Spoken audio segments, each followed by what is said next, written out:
Que s'est-il réellement passé le 7 avril 2018 à Douma en Syrie? La version occidentale selon laquelle une attaque chimique a bien été perpétrée par l'armée syrienne s'avère de plus en plus fragilisée. Ces derniers jours, c'est un courriel envoyé par un membre de la mission de l'OIAC en Syrie et dévoilé par Wikileaks qui sème le trouble. Selon lui, ses conclusions ont été déformées lors du rapport officiel de l'organisation. Thomas Bonnet.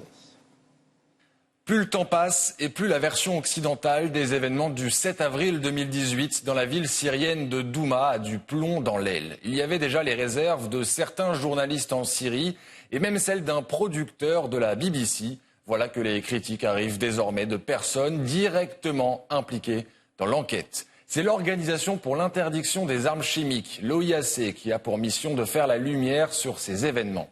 Et un courriel de celui qui se présente comme un des membres de cette mission en Syrie vient d'être dévoilé par Wikileaks. Grave préoccupation sur le rapport tronqué de Douma. L'émetteur de ce courriel regrette une réécriture trompeuse de ses observations. Par l'omission involontaire de certains faits et observations, un biais involontaire a été introduit dans le rapport, mettant à mal sa crédibilité. Dans d'autres cas, certains faits cruciaux qui ont été maintenus dans la version corrigée se sont transformés en quelque chose d'assez différent de ce qui a été rédigé à l'origine. Le nœud du problème observé par l'auteur du mail, c'est notamment les conclusions autour de la présence de bouteilles de chlore sur les lieux de l'attaque présumée. Le rapport initial soulignait délibérément le fait que, bien que les bouteilles aient pu être à l'origine de la libération suspectée de produits chimiques, les preuves étaient insuffisantes pour l'affirmer. C'est un écart majeur par rapport au rapport d'origine.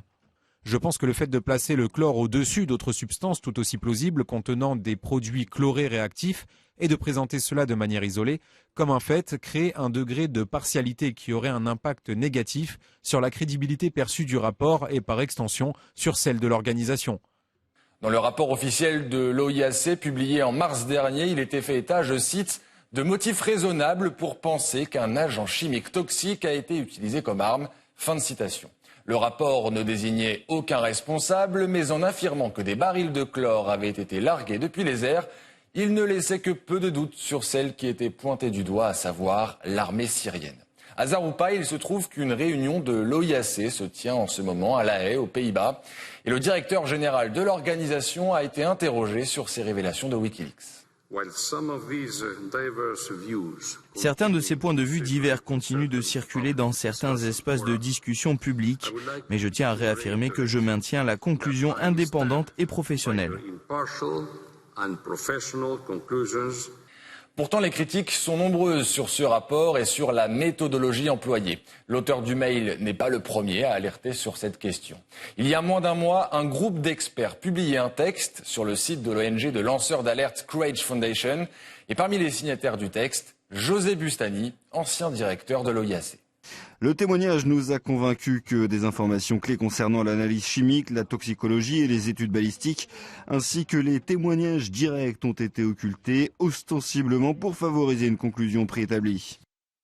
Ça commence donc à faire beaucoup de doutes pour une enquête de plus en plus controversée. Le récit des événements du 7 avril 2018 à Douma, en Syrie, tel qu'il a été livré par les pays occidentaux, est contesté.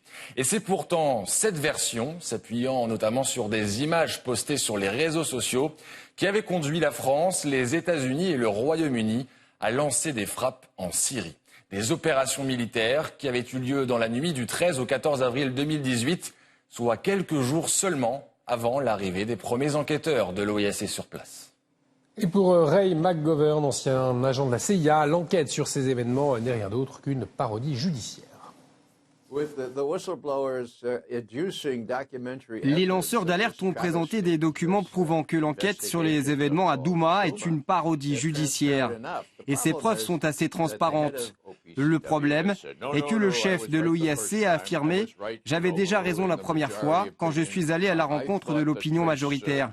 J'ai pensé qu'une très petite quantité de chlore n'était pas suffisante pour désigner le coupable, et blablabla. » Le problème est qu'il continue à insister là-dessus. Et il est intéressant de noter que c'était justement quand il a dit « Non, je respecte mes conclusions précédentes »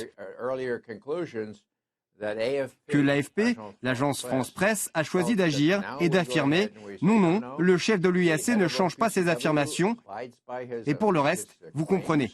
Examinons les points de débat de la Russie. Si c'est vraiment le cas, les rapports russes suggèrent qu'il y aurait un mensonge conçu afin de porter atteinte à notre démocratie. Allons, même un élève du primaire comprendrait ce qui se passe.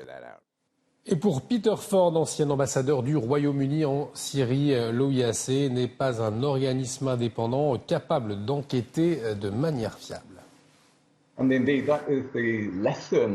Ce sont les leçons de la dernière crise de confiance de l'OIAC, qui n'est même pas capable de lancer une enquête fiable pour déterminer s'il y a eu une attaque chimique à Douma. Sans parler d'établir les responsabilités, on apprend que cette organisation internationale est dominée par un seul pays, les États-Unis, et par l'Occident.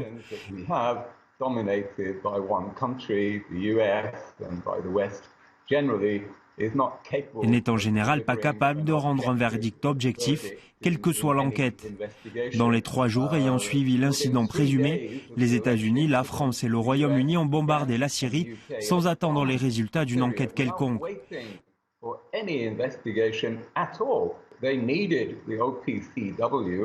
Ils avaient besoin que l'OIAC justifie après coup leur frappe contre la Syrie, et cela continue.